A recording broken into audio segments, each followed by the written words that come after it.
Welcome to Comic Book Theater with your hosts, JR and the War Dog.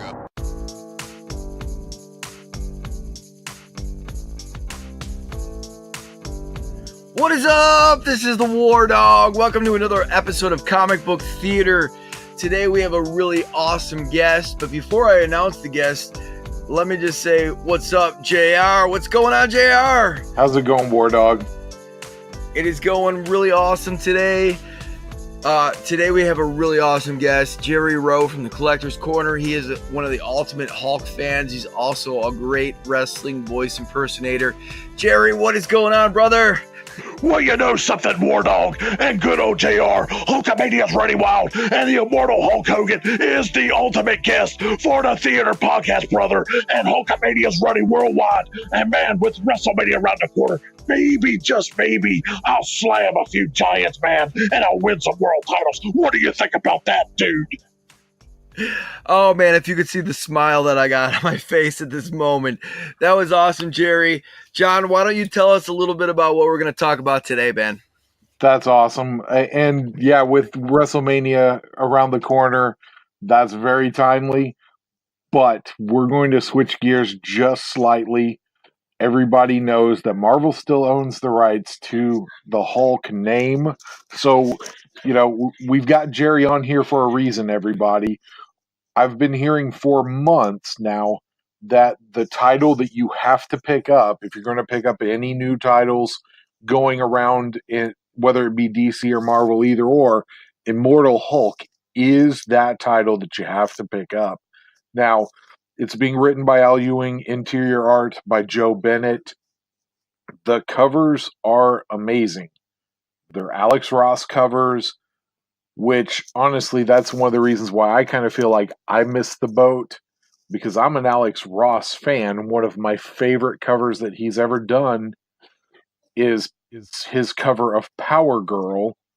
Is just amazing. Well, he's doing the same kind of work with Immortal Hulk. So, Jerry, I'm going to ask you, since you're our ultimate Hulk expert here, kind of give us a feel for how the story is going, where it's going. We're not worried about spoilers. People are going to read it. It's going to be amazing when they read it. So yeah, just let her rip, man. Where do you see this story going? Where's it been? I mean, right now, it's just fire right now. The last issue, number 15, both covers in Midtown Comics were sold out way before the release date. I had to find another seller to buy both the regular Doc Samson Hulk cover plus the Marvel's variant, because I mean it is just that much fire. But where I see it is paying respect to the past. It's bringing back old characters like Doc Samson. It's showing respect to the original vision of Stan Lee and Jack Kirby in the original 6 issues. And I just can't help, after reading issue number 15, seeing the link between the Devil Hulk persona, which is made Paul Jenkins run in issue number 13 from a dollar book to a very sought after book with the Devil Hulk. I can't help but see the Maestro in the Days of Future Past story arc. Yeah, I've heard hints at that a little bit. It kind of sounds to me as though, from everybody that I'm listening to, that absolutely that nostalgia factor is definitely there for my friends, like you, like Tim Rines, a couple other guys here and there that have told me that I need to be picking up this book, that it's hitting all the right notes. So, and you talked about Devil Hulk and the Maestro. Any other like cameo or appearances, or we don't shy away from speculation here. It's a part of the hobby. It's a part of collecting. And so you got any other books in mind that maybe people might be wanting to look out for if they're out there hunting? Well, I would definitely, the way this there's so many things that ties into. I would definitely issue number 1 of the Immortal Hulk shows you all those instances where the Hulk has basically died and come back. We're talking all the way back, even the original 6 issues during the Tales to Astonish run, Dale Keown's run, where the Grey Hulk basically died for a second in Countdown but came back. I mean, there's just I would get all of those, but definitely the speculation out there right now is the original 2 issues of, especially the first appearance of Betty Ross as the Harpy. Some people think she's not coming back as Red She-Hulk; she's coming back as the Harpy. In fact, one person showed me uh, some artwork that Joe Bennett had been drawing, trying to recreate the Betty Harpy. Now, whether that's real or not, I'm not sure. Also, there might be speculation on Rick Jones's return. Is he going to come back as A-Bomb? Or if they do bring Betty Ross back as Harpy, will Rick Jones go back to his first Gamma creature, which wasn't A-Bomb? It was actually a scrawnier, skinny version of the Hulk. If you remember that storyline in Incredible Hulk number 325, I would definitely, if you can, get a first appearance of Doc Samson. I think he's going to be huge in the upcoming issues. I mean, there's just so much that's going on right now with the Hulk title. It can go anywhere. I mean, will Scar become a Hulk again after Doc Green cured him? Anybody who had any kind of ties to Gamma Energy now has a chance of not only regaining their power, but also if somebody kills them, they can come back. That's interesting in and of itself that they're actually working into the storyline, not just later down the road, oh, it was a clone of, or it was actually a robot, or you know what I mean? They're actually, it sounds like they're pre planning it out to have an instance where, yeah, they can be immortal, and that's awesome. Now, and I know War Dog is really one of the guys that has been in neck deep with this Immortal Hulk run too. War Dog, what is it that's been drawing you into this storyline? Well, first of all, I'm a big Hulk fan. Um, when I was a kid, I never collected the Hulk comic, and then I seen Hulk number 390, where he's like holding a machine gun, and I wanted that book, and I bought it, and I thought to myself, "Whoa, I love the Lou Ferrigno Hulk show," and so from that moment on, I became a Hulk fan, and I've been a Hulk fan ever since. It's probably one of my number one comics that I pick up. Um, Amadeus Cho became the Hulk, and that was a little bit disappointing. Not so much because I have any issues with anything regarding, Amadeus Cho versus Bruce Banner. I just didn't feel like the Hulk was really represented correctly in that storyline. And then this Al Ewing book came, and after going through the Totally Awesome Hulk, I was a little bit nervous about this one. I was like, well, what can this be? And I mean, they have just hit it out of the park from day one. This has been a great storyline, probably one of my favorites that I've ever read. I'm so excited to see what the next book has to offer. Um, and I mean, all I can say is I'm really excited about this one. But let's also not forget, we also got to pick up because the Avengers No Road Home. Al Ewing is helping write some of the stories of that too, and that ties in between where we are now. In fact, it happens in between issue number 13 and issue number 14, as well as Hulk Marines. So you have Avengers No Road Home, which Al Ewing's helped write. Then you have Greg Pak with Hulk Marines. Those issues take place in between issues 13 and 14. So those are also books to be on the lookout for. I think another interesting thing about this one is that Sasquatch has lost his powers, and I'm a little bit curious to see where that storyline goes as well. I mean, Sasquatch is one of the cool characters that nobody really respects. I'm really looking forward to seeing, like, hopefully this story kind of develops on that as well.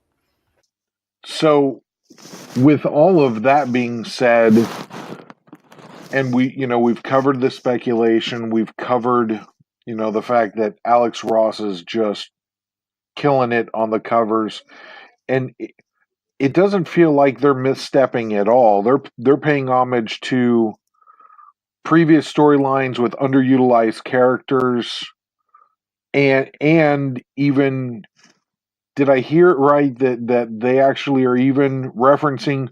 I know, Todd, you talked about being a fan of the TV show.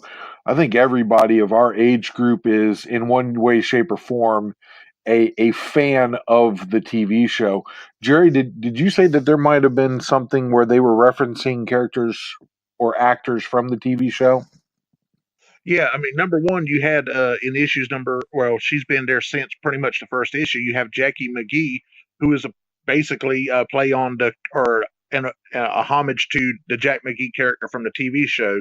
And then one of the hot books for Immortal Hulk is issue number 2, and everybody think it's because of the first appearance of Doctor or Professor Fry. In my opinion, I think they're missing the mark. The reason it's going to be such a key is because of the son. Dale Fry, who was a character from the TV series, I believe it was season 4 of my favorite 2-part episode, the first, and that was the classic Hulk versus Hulk, the good Hulk, Lou Ferrigno Hulk versus the evil Hulk. So I think that's going to be what comes back and why that's going to be such a hot book in the future. What's going to happen with Dale Fry? Right on. Well, and speaking of hot books, Todd, I'll ask you that this whole run has been just blowing up everywhere. What do you think about some of the? This is one of the runs that's getting multiple print runs of every single book. Do you have any opinions on that, or as far as like, are there certain covers to watch out for? Do you think everybody's just going to stick with the first prints? Where do you see those going? Well, I think with this book, the first prints are really going to be the home run copies. Hulk 377 has a second and a third print, and the third print is really, really hot. It's probably more valuable than the first print. The thing with the second, third, fourth prints of some of these books is it seems like they're kind of they're kind of making the covers reproductions of interior artwork. So I don't know necessarily if I see those second, third, fourth prints being like that Hulk 377. It is cool that they're reprinting it that many times. I just don't know from a collector standpoint if I see those as being highly valuable or not. Jerry, what do you think about that?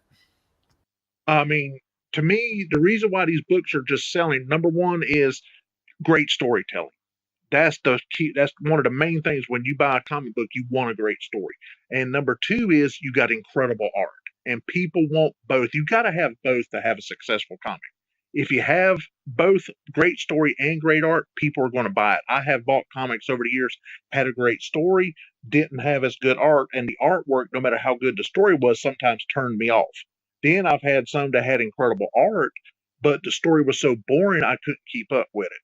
But as far as the printings, I mean, the fourth, there's going to be a fourth printing now of the first issue of Immortal Hulk, and that is unheard of because the trade paperback has already come out for Immortal Hulk Volume 1, which reprints, I believe, the first 5 issues. So for them to still, even after the trade paperback, to be making another single issue of Immortal Hulk #1 for a fourth printing, that's unheard of. And second issue is going to a third printing, and I believe the third issue too. And I think there's been second printing so far of every issue right now. I think they're getting ready to go into second printing for issue number 13, 14, and I'd have no doubt number 15. Well, and honestly, I'm kind of with you on that really for a second printing or a third printing, etc., there are a couple of things that have to be in place to make it a value, something that will hold or increase in value down the road. And to me, it has to have art on the cover that really just blows your socks off. The one that I think of the most on something like that is Batman 608, the beginning of the Hush storyline. And myself and friends of mine have christened Batman 608 first printing Das Boot because the artwork, while it's perfectly adequate artwork for a cover, the most prominent feature of that cover is the bottom tread of Batman's boot. It is right underneath the title of the book, and it dominates the entire thing. Well, you go over to the second printing, and the second printing has that amazing Jim Lee cover on it that is just, it's iconic. It's the one that they people have done tributes to that cover because it's so great. And Jim Lee actually did a cover for Superman for the, not homage, but kind of to bookend them together. And so, I think that's where something like that comes into play. You have to have both of those things in order for it to be just a smash hit home run, second or third printing out there. It has to be scarce, and it has to have that amazing cover art. It's nearly impossible to compete with an Alex Ross A cover.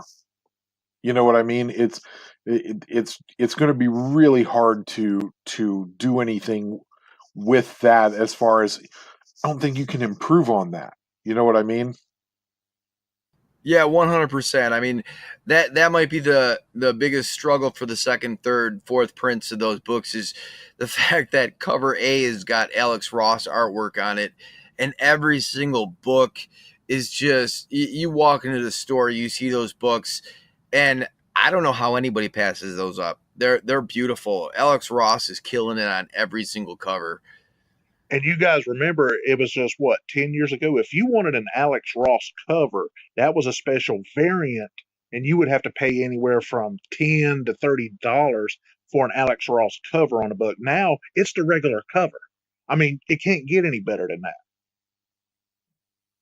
Oh, absolutely. And to me, that's where I think that Marvel might be starting to understand a little bit more that, and I know that we've discussed this in the past, DC has done great things for their sales by having an A cover and a B cover. And the B covers a lot of times focus almost entirely on the art. They left off the big rebirth banner at the top and those kind of things, and really focused on the art itself, making it almost a virgin cover, if not a virgin cover, which those are, whenever you pay that much tribute to the art, I think that helps out. But like you say, Jerry, not having to not having to go to that 1 in 25 variant where the store has to pick up 25 books in order to be able to get one of the variant that's got an Alex Ross cover on it. You just an A or B, or have the best looking cover be your A cover, is really really helping this book out, I believe.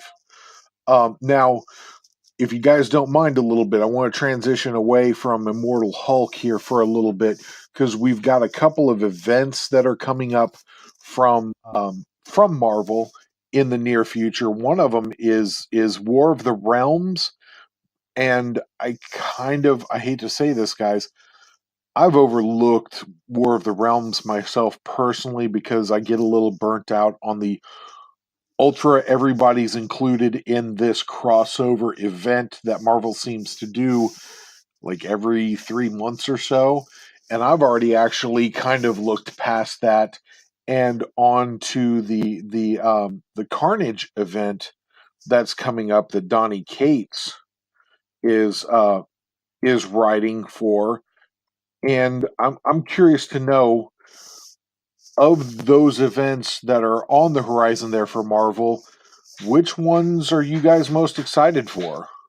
Absolute Carnage is the one I'm the most looking forward to because I think it's going to stay mainly within the realm of the Venom and the Carnage series.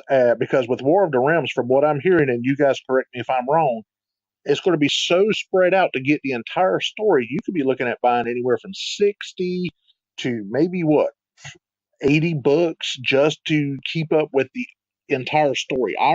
One of my favorite events and it was the original Secret Wars.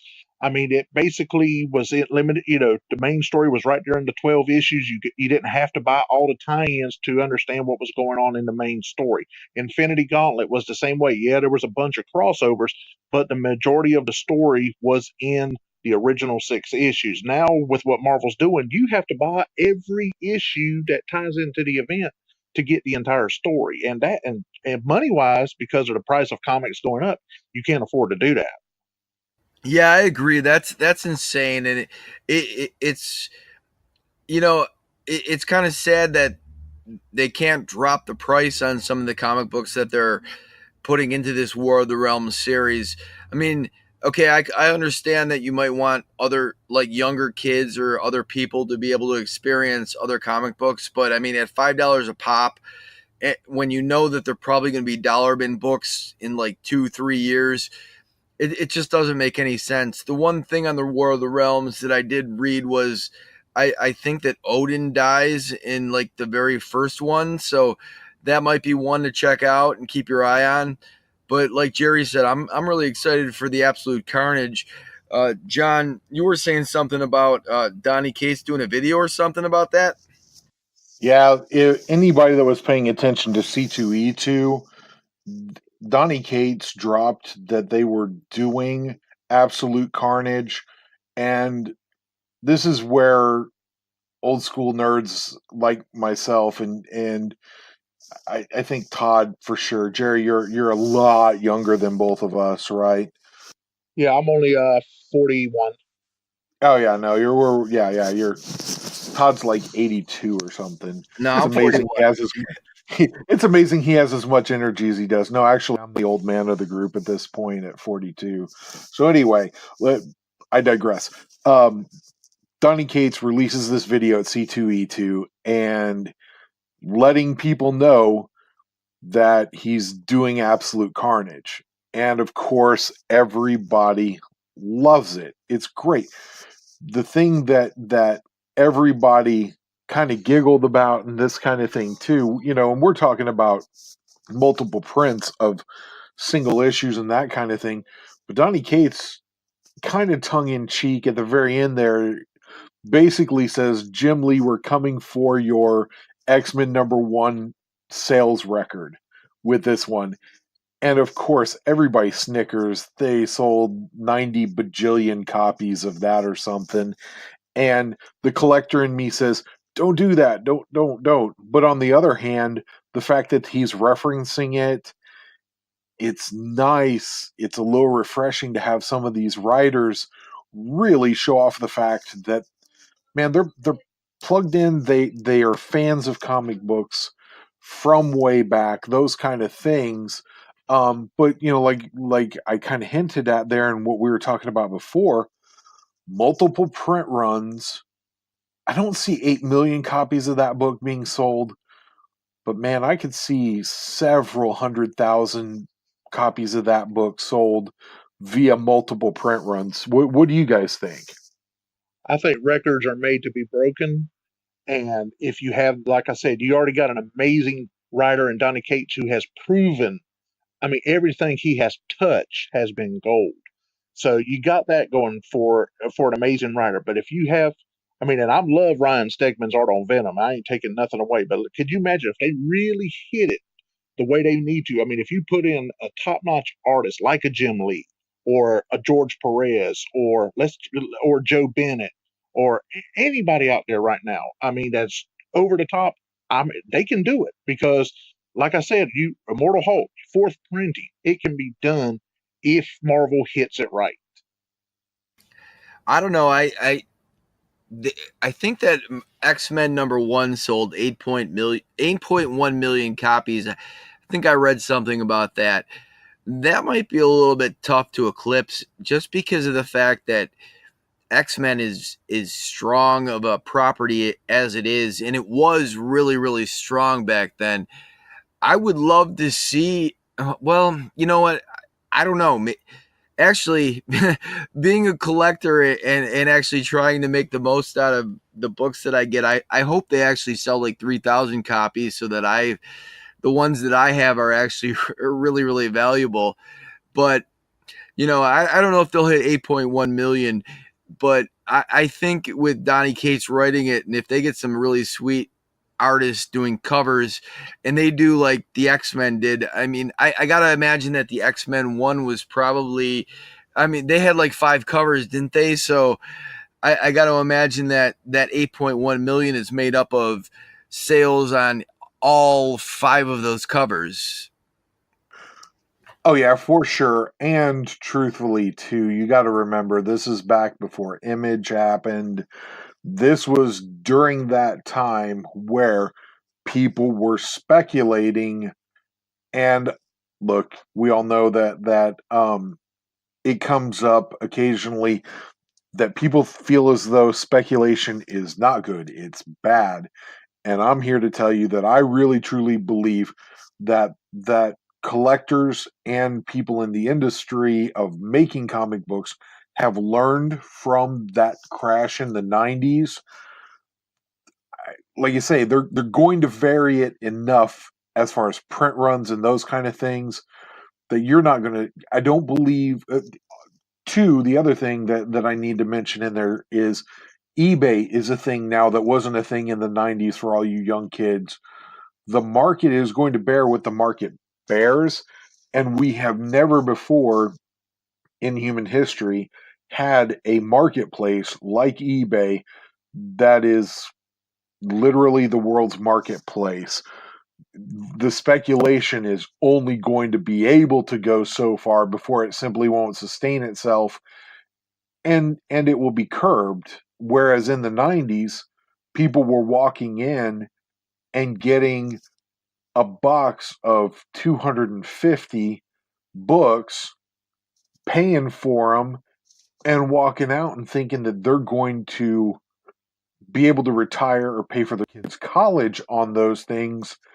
And I really, more often than not, hear folks say, that's not what I'm doing any of this for. Even if I'm buying that really, really scarce variant cover, I'm paying for it because I really enjoy the artist or the art.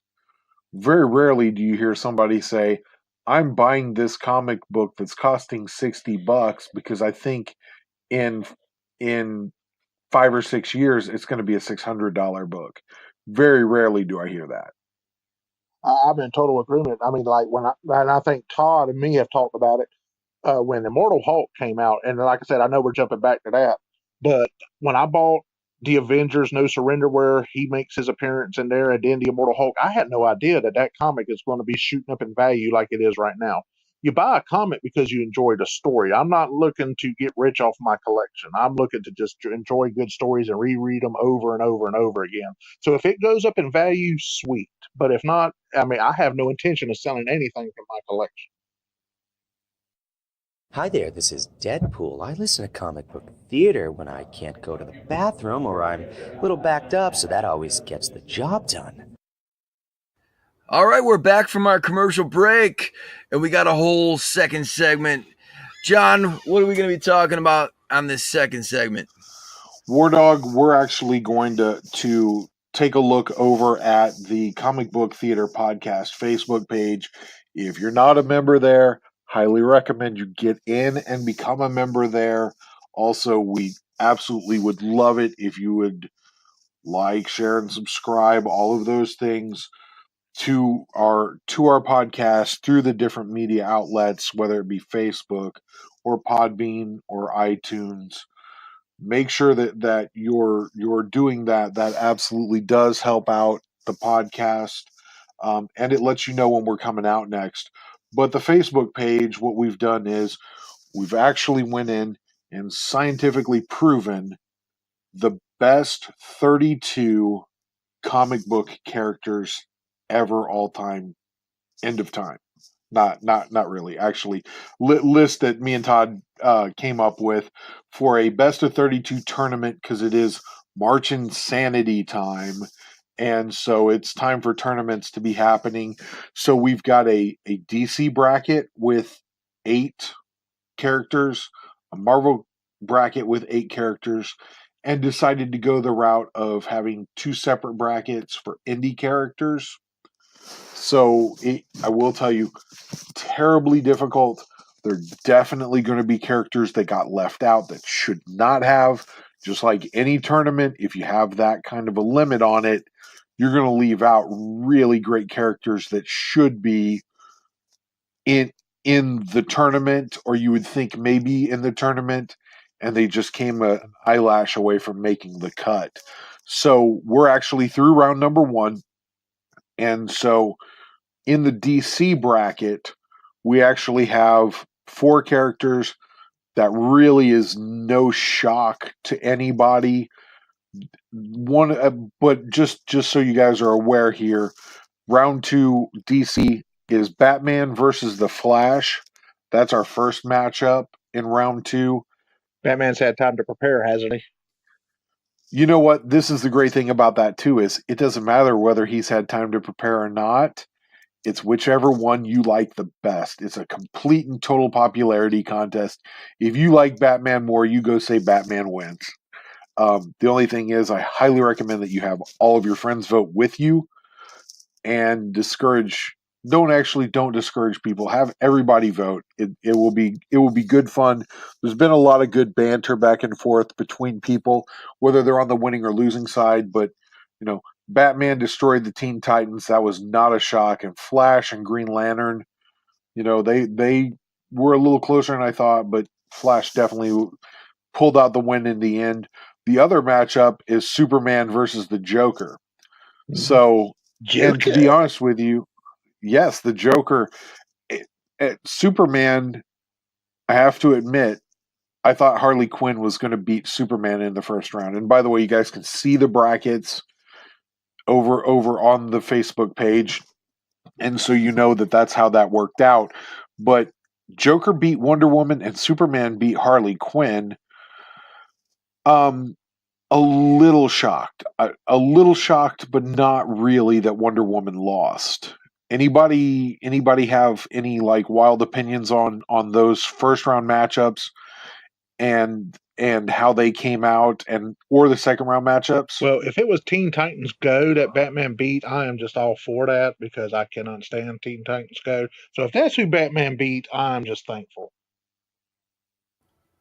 I don't really care about those. The one that I care about the most is the Hulk versus Captain America. Yes. The Hulk is going to smash Captain America. There's going to be some blood on the flag. Well, I will tell you, that has been probably the most heated conversation that we've had in the Facebook page for sure. It is Hulk versus Captain America. Again, that's the second round, and that's for the bracket for Marvel. And you can see the first round. Hulk, it did and did not shock me all at the same time. I thought Deadpool would track a little closer to Hulk, and he didn't. He got smashed. He got Hulk smashed. Now I loved it. I love Deadpool, but I love the movie Deadpool. I mean, I do like the Deadpool character. It works for the Spider-Man Deadpool series. I do like the banter between them two. But as far as the character in the comics, the only issue that's really worth anything as far as related to Deadpool is the first appearance of Deadpool. I mean, what storyline in Deadpool can say, oh man, this character that came out in Deadpool or this storyline? Nothing really, except for the very first appearance. I mean, we love the movie Deadpool, but as far as in the comic, I mean, think about how many times that comic has went so many issues, died out, then he restarted it, died out, restarted it, died out. Love the character, but nobody has really found the success with the comic as they have with the movie.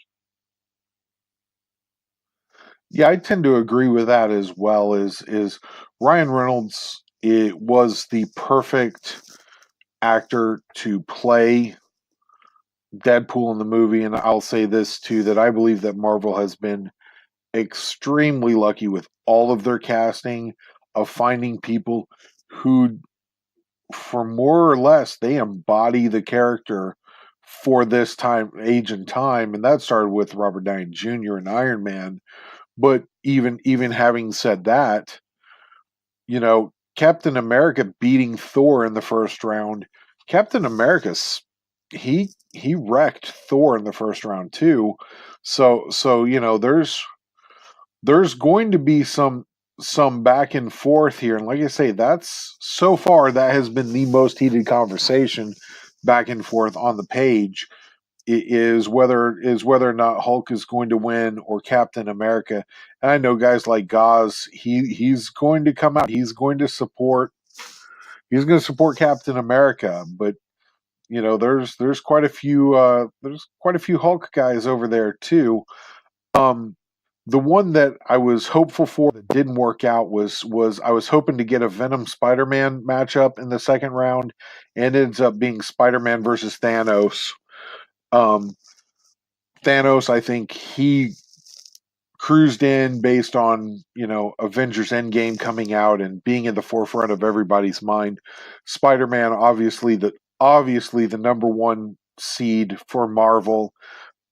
As much as you guys are Hulk fans, as much as there are other fans out there, I don't think anybody will dispute that Spider-Man is the flagship for Marvel and has been. I don't want to say since day one that he was created, but it was a meteoric rise to number one for Spider-Man with Marvel. I agree with that totally, because I mean, Fantastic Four may be the foundation of the Marvel universe as far as Fantastic Four number one, but the keystone, the one that really set Marvel apart, is Amazing Fantasy number 15, the first appearance of Spider-Man, and Marvel had not looked back since then. Yeah, I have to agree with that. I mean, Spider-Man, he is probably their top character, and even when you mentioned, like, you know, Thanos being you know, really being voted on based off of those movies. I mean, Tom Holland's performance as Spider-Man has been probably the best one that I've seen so far, and so you can almost, I mean, yes, Spider-Man is definitely one of the hottest. He's got probably the hottest, you know, first 100 run of any other character, and probably the first 200, and, you know, going into 300, 361 and all of those. You know, but Tom Holland probably helps out that case too with the movies and everything. Spider-Man is definitely one of the top ones, but you know what? Spider-Man, I can't see him beating the Hulk. I can't see Captain America beating the Hulk. I mean, come on. Captain America versus the Hulk. I'm surprised that Captain America even beat Thor. I mean, you know, when we're talking about this whole movie thing, I mean, Captain America is great in the movies, but come on. Thor in the movies, every time that Thor shows up, it is just epic. But as John pointed out, it's not about the actual physicality; it's about who's the most popular. And Captain America, I mean, and I love Cap, but I love Hulk more. But man, he's just like Superman. I mean, it's Americana, so if people are going to back Americana. But I believe Hulk's going to pull that one out. I will say that neither side winning the Captain Hulk matchup, neither side of that will shock me at all. But I will say this: there's definitely a reason that Spider-Man is the number one seed. And Todd, like you said, as far as the top 100 books in a run to get and being just unbelievable, especially for him being Silver Age and not Golden Age. If you go back into the Golden Age, of course, that makes a huge difference there. But Spider-Man, those first 100 books, if you're trying to pick them up and you're picking them up for even just run filler, if you're picking them up at $20 a pop, you're kind of feeling as though you got a smoking deal on a lot of them, because it's just that hard. It's just that hard to turn them down, I guess. I totally agree with. Plus, you're looking at, with the exception of Batman, Spider-Man, the Rogue Gallery. I mean, those two, Batman and Spider-Man, probably has the greatest rogues gallery in comics history. I mean, that where Spider-Man's rogue gallery has to make guest appearances in other comic books just to make that comic interesting. I mean, everybody remembers when Electro first showed up in Daredevil's comic, how that was big. So, I mean, and is there any other rogue gallery that compares to either Batman or Spider-Man's rogue gallery? That helps make the character so huge. Is the villains. Yeah, I totally agree with you. And I mean, that was one thing that I read about Miles Morales, that he needs to develop that rogues gallery, and once he gets that rogues gallery, he'll be a pretty exciting character too. And so I look forward to, hopefully somebody gets a hold of Miles Morales that can actually develop that rogues gallery, because that would be really Donnie, are exciting. you listening? Donnie I Cates? agree. Now, I will say that, oh, yeah, Donnie Cates, I would be all over that. We've said on multiple occasions with the podcast, Donnie Cates is a guy that if he touches it, it basically turns to gold. I have affectionately christened him the Dollar Bin Whisperer. So he does those kind of things too. But with Miles, he can borrow some of Spider-Man's rogues gallery because of him being the ultimate Spider-Man and now Spider-Man. But you're right. They're going to have to give him somebody that is uniquely his. If they don't find somebody that's uniquely his, that could be a problem for him long term. Now, I don't expect that. I think that they've got a lot of effort invested into him with Into the Spider-Verse movie and that type of thing. But the only other two behind Batman and Spider-Man, which I think are 1A and 1B, take your pick which you think is which. I think Superman, of course, because he is the all-time superhero. And I think Flash actually has a pretty solid rogues gallery behind him too. It's very underrated. I will say that it's very, very underrated. But that's kind of my personal opinion, and that's partly because I'm a Flash fan. So anyway, that's part of it. Let's move on here to the Indies bracket A, and the second round matchup is Spawn versus the Tick and Megatron versus Snake Eyes. Dude, I'm saying, and this is one of those where I feel like I win and I lose a little bit no matter who wins or loses on Spawn versus Tick.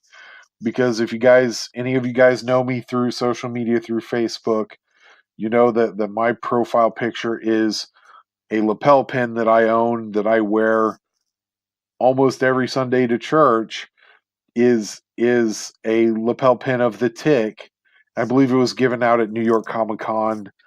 And it was a 2-pin set. I only got one of them. I had to get it through eBay. Anyway, long story short, on that one is huge Tick fan, huge Spawn fan.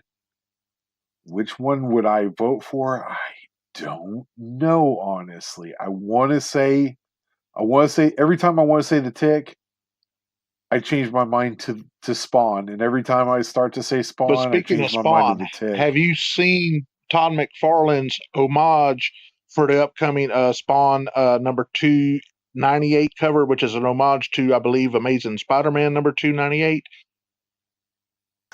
I actually have seen that. I follow him very closely through Facebook. I also have followed him through Instagram as well. He is doing homages to Amazing Spider-Man 298 and 299. The 299 homage, I believe, was the prelim drawings I for don't it think were I've seen released that, but that today, 298 is sick. as far as through his Facebook page. Yeah. Oh yeah, and it's definitely an underrated cover, and I think it should get more due to it than it does. It's obviously overshadowed by Amazing Spider-Man 300, which we all know is his first appearance of Venom. I highly, highly, highly recommend that you follow Todd McFarlane on Facebook.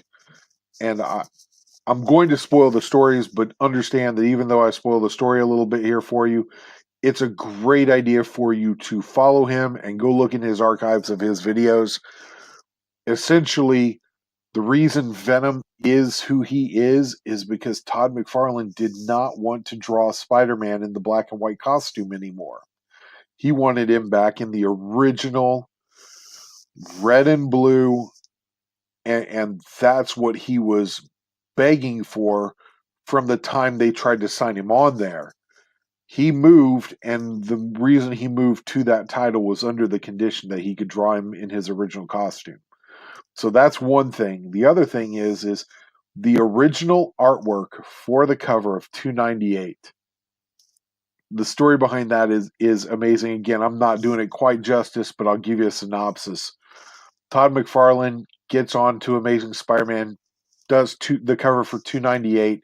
He realizes that this is a big, huge deal and decides to gift the original line artwork to his father, kind of as a "Dad, I finally arrived" kind of thing. And his father accepts graciously. And kind of the way Todd tells it is, he didn't see it for a little while. And next thing he knows, he sees the original artwork, which we all know is an irregular size because of the margins out and around. His father went to the store, picked up a pre-made frame, and trimmed the edges off of the original artwork and put it in the store-bought frame, but he trimmed it down so it would fit in the frame. And you can hear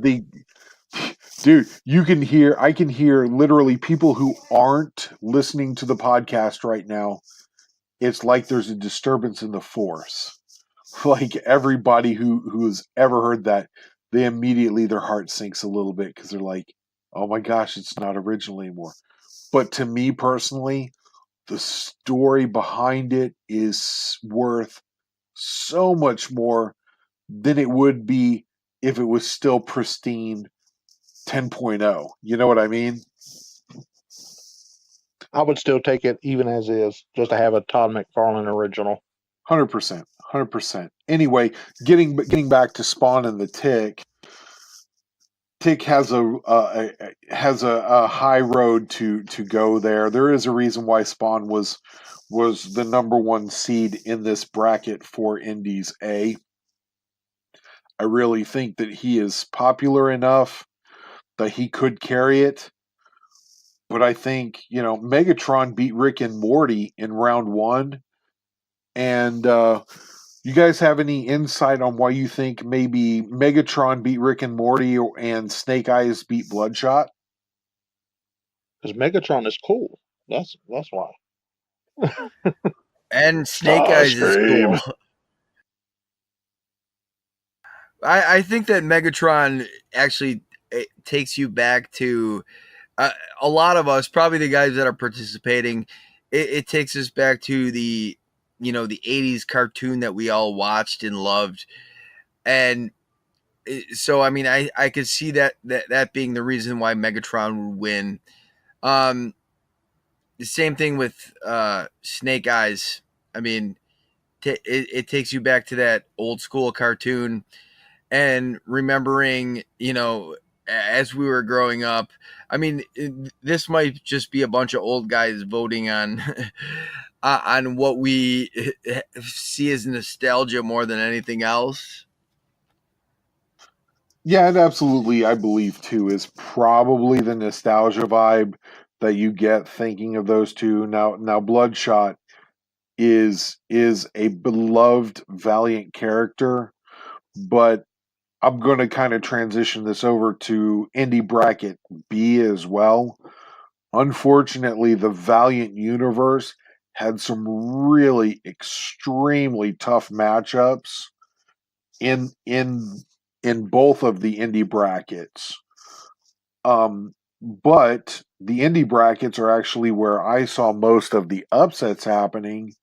For instance, I didn't really believe that Aliens would upset Rick Grimes from The Walking Dead.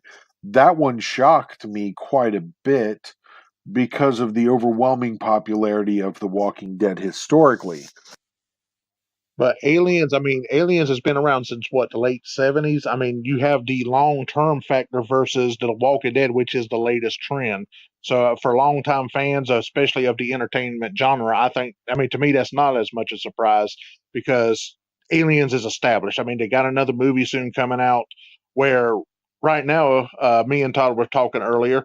Walking Dead, is, especially the TV series right now, is losing a lot of steam. So I'm kind of not surprised.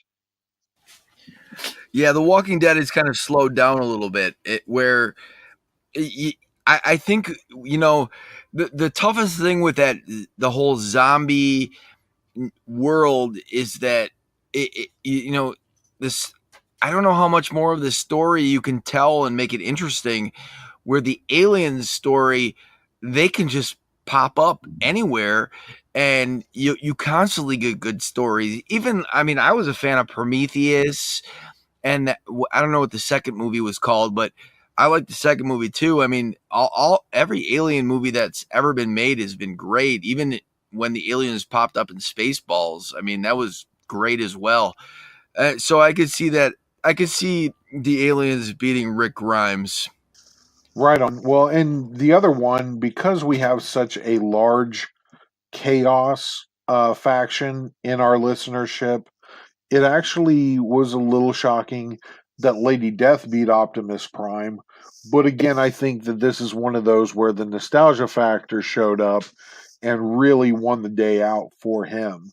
So that's our first matchup there is Aliens versus Optimus Prime. The aliens must be stopped, no matter the cost. So I think I know where Jerry is going to be voting there when that shows up live. You Now you ain't in the American if you go ahead. vote against Optimus Prime, even though he's Japanese made.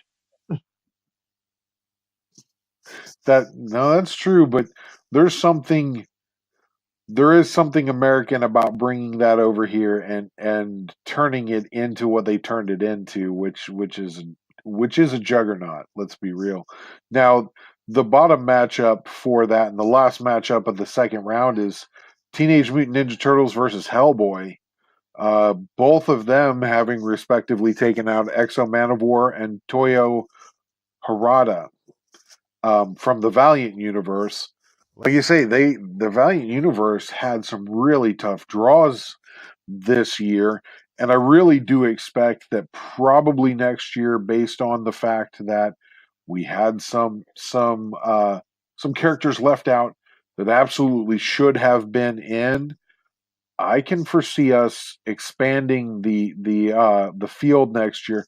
Maybe not all the way to 64, but I think I could see us bumping it up to maybe 40 with some automatic draws and those kind or automatic buys through to the second round next year for for characters like a Spawn or a Spider-Man or Batman. I could see that happening because it's almost just not fair. Whoever you put them up against, they're going to dominate because their fanhood is so big.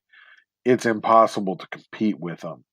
Well, I will say this: with you got Bloodshot the movie coming out, I think next year. You guys correct me if I'm wrong. With Vin Diesel, what's it going to be like if that movie becomes a hit and you do that again next year? Will Bloodshot basically get killed off, or will the hype, if the movie's a success, catapult him to the front of the line? So sometimes all it takes is a movie to make an uninteresting character to some people interesting. Which Bloodshot is my favorite Valiant character.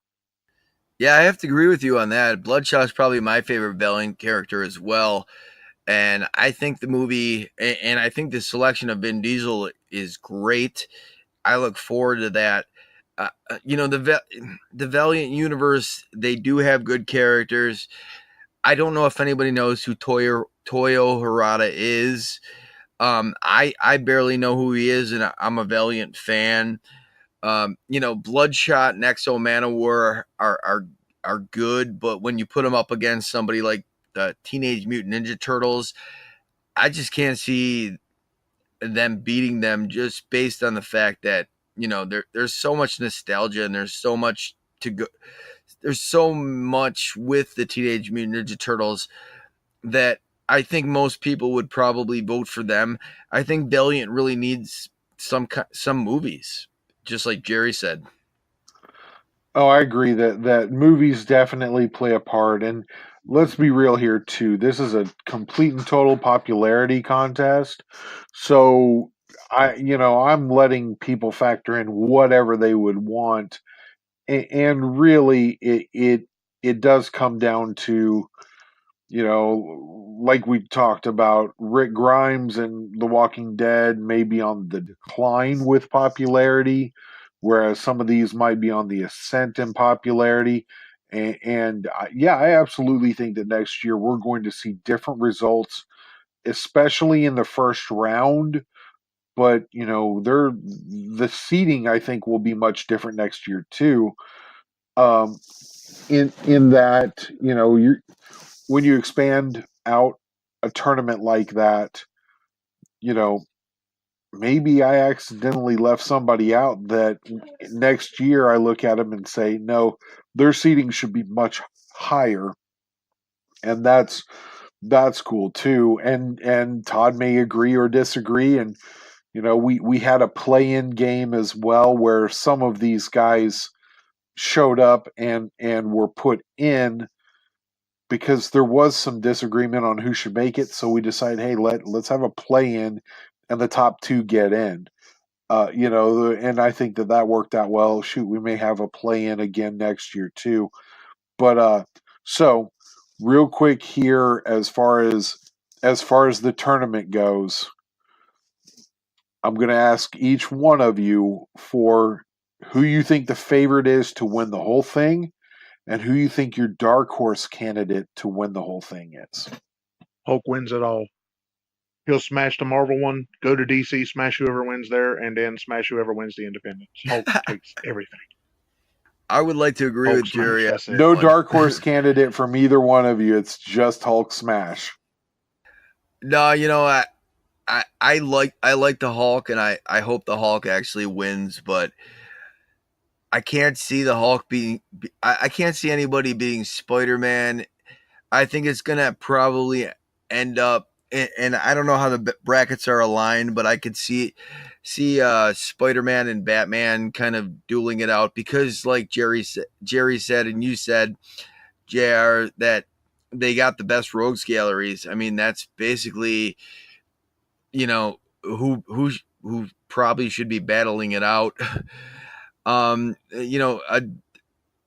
dark horse, I don't know. I mean, the Flash is interesting against Batman. I am a Flash fan, and the Flash TV show has been probably one of the better TV shows that's been out there.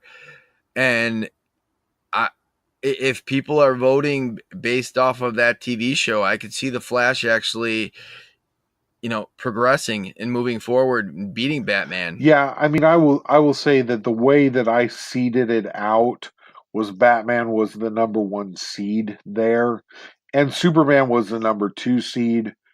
Look, I know people will cry foul at that, but you got to make the choice somehow there.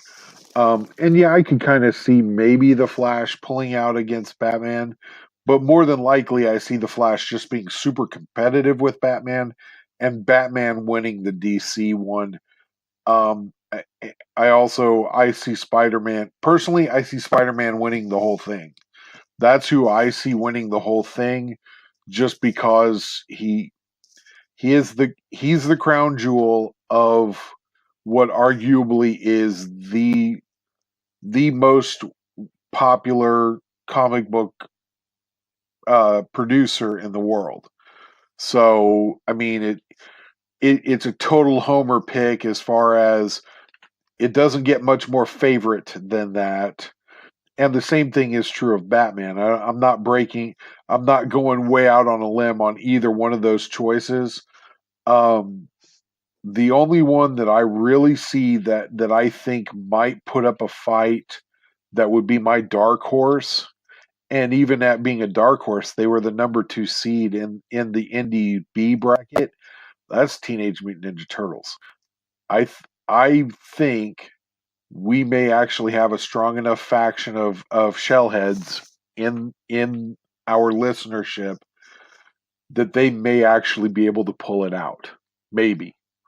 Am I guaranteeing that? No, but that's my dark horse candidate for who might be able to win the whole thing. That is, you did make a good point, especially with the upcoming buildup of the Batman Ninja Turtles animation movie. That'll really put. I mean, I can see that. I mean, you make a good point there. Yeah, but I think that's like the NIT. Next year you might have to do the NCAA and then the NIT tournament because I mean, the indie comics are probably.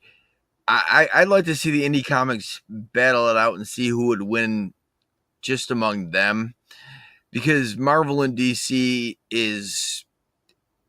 they're huge. It's tough to imagine anybody beating those I agree. those two. Now, I will say that that's one of the reasons why I put more indies in than either of the big two is just to get, law of averages. Hopefully, hopefully we can pick somebody out of there that could possibly challenge.